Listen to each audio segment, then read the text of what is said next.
نحمده ونصلي ونسلم على رسوله الكريم اما بعد سیدنا ابو امامہ الباہلی رضی اللہ تعالی عنہ بیان کرتے ہیں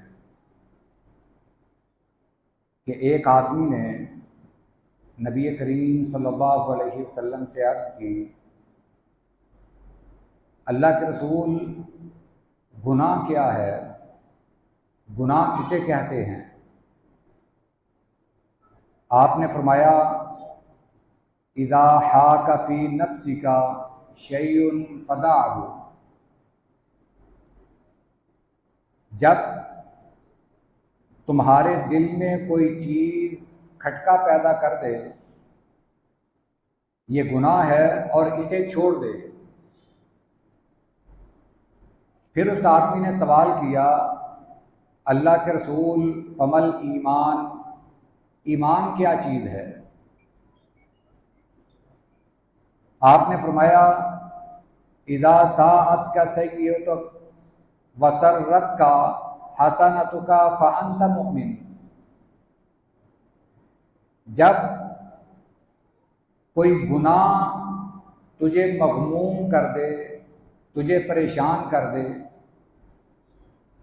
اور کوئی نیکی تجھے خوش کر دے، تو پھر تو سمجھ لے کہ تو مومن ہے، تو ایمان والا ہے۔ یہ مسند احمد کی حدیث مبارکہ ہے۔ نبی کریم صلی اللہ علیہ وسلم سے گناہ کے بارے میں پوچھا گیا اور ایمان کے بارے میں پوچھا گیا۔ گناہ کی تعریف یہ تو ہم پہلے بھی سن چکے ہیں۔ آپ نے فرمایا کہ ایسی چیز جو تیرے دل میں کھٹکا پیدا کر دے، جو تیرے ضمیر کو جھنجھوڑ دے، تیرے اندر سے آواز آئے کہ یہ کام درست نہیں، یہ کام جائز نہیں، تو وہ گناہ ہے۔ اگرچہ بہت سارے کام جو گناہ کے ہیں، آج ہم سر سے لے کر پاؤں تک گناہوں میں ڈوبے ہونے کی وجہ سے وہ ہمیں گناہ معلوم نہیں ہوتے ہیں، وہ گناہ کے کام اور عام لوگوں میں پائے بھی جاتے ہیں۔ تو اصل چیز یہ ہے، جو اگلا سوال صحابی نے پوچھا، اللہ کے رسول، ایمان کیا ہے؟ ویسے تو ایمان کی تعریف اور ہے جو حدیث مبارکہ میں بیان ہوئی، ارکان ایمان بھی بیان ہوئے ہیں۔ سورہ بقرہ کی شروع والی آیات میں مومن کی خصوصیات بیان ہوئی ہیں۔ اسی طرح سورہ مومنون جو مکمل مومنوں کی صفات کے بارے میں نازل ہوئی، اس کی ابتدائی 9-10 آیات بھی مومنوں کے بارے میں ہیں۔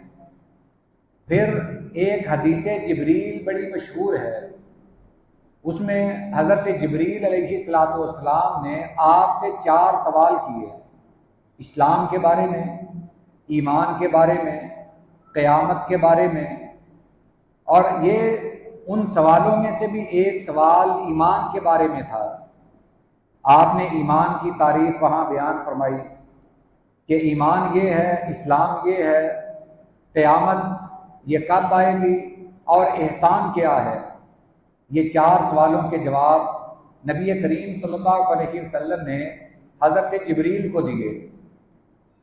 جب آپ نے جواب دیے تو حضرت جبریل ساتھ ساتھ یہ کہتے جاتے کہ آپ نے درست فرمایا ہے۔ حضرت عمر جو کہ اس مجلس میں موجود تھے، وہ بڑے حیران ہوئے۔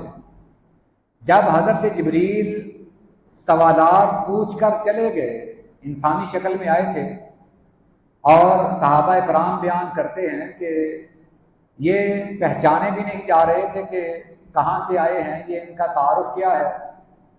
چونکہ یہ بڑے صاف ستھرے کپڑوں میں آئے، ایسے لگتا تھا کہ جیسے ابھی نہا دھو کر تیار ہو کر آئے ہیں، مگر ان کو پہچانتا کوئی نہیں تھا۔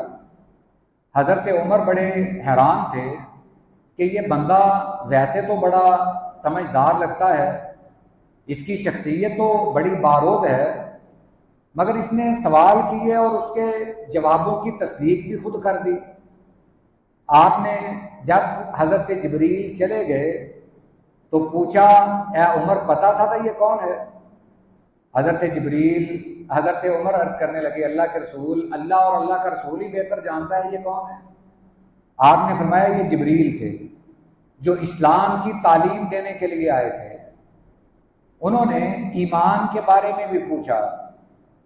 اب یہاں جو تذکرہ ہوا ہے وہ اس حوالے سے ہے کہ ہمارے اندر مومن کی صفات پائی جائیں جو قرآن نے بیان کی ہیں یا نبی کریم صلی اللہ علیہ وسلم نے بیان فرمائی ہیں، وہ صفات ہر مسلمان کے اندر ہونی لازمی ہے۔ صرف مسلمان ہونا کافی نہیں، مسلمان ہونے کے ساتھ ساتھ مومن ہونا بھی ضروری ہے۔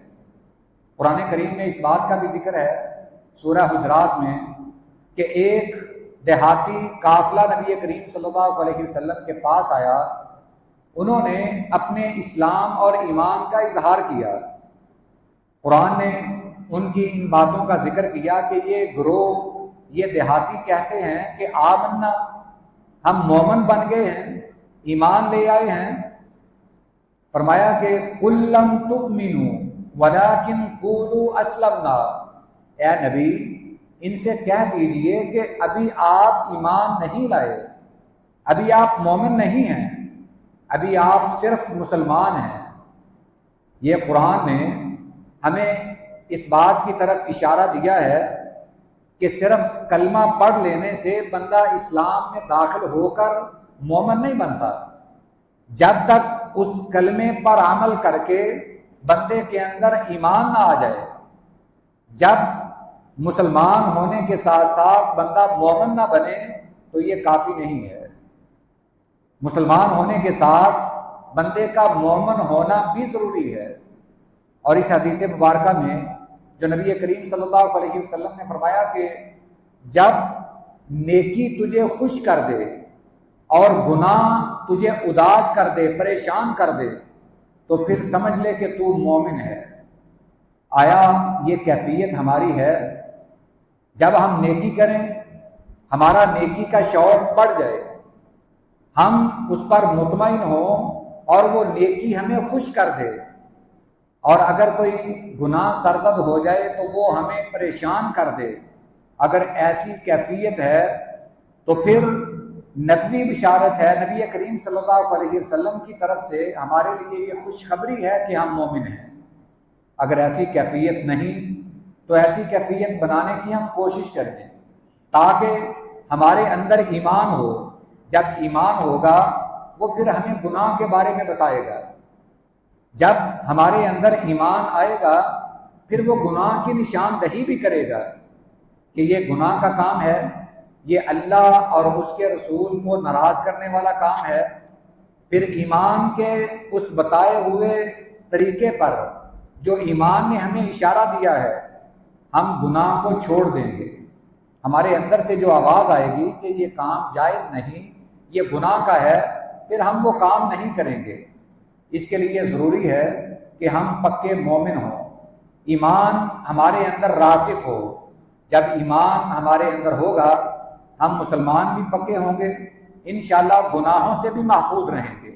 اللہ ہمیں ایسا ہی مسلمان اور مومن بنائے۔ وآخر دعوانا ان الحمد للہ رب العالمین۔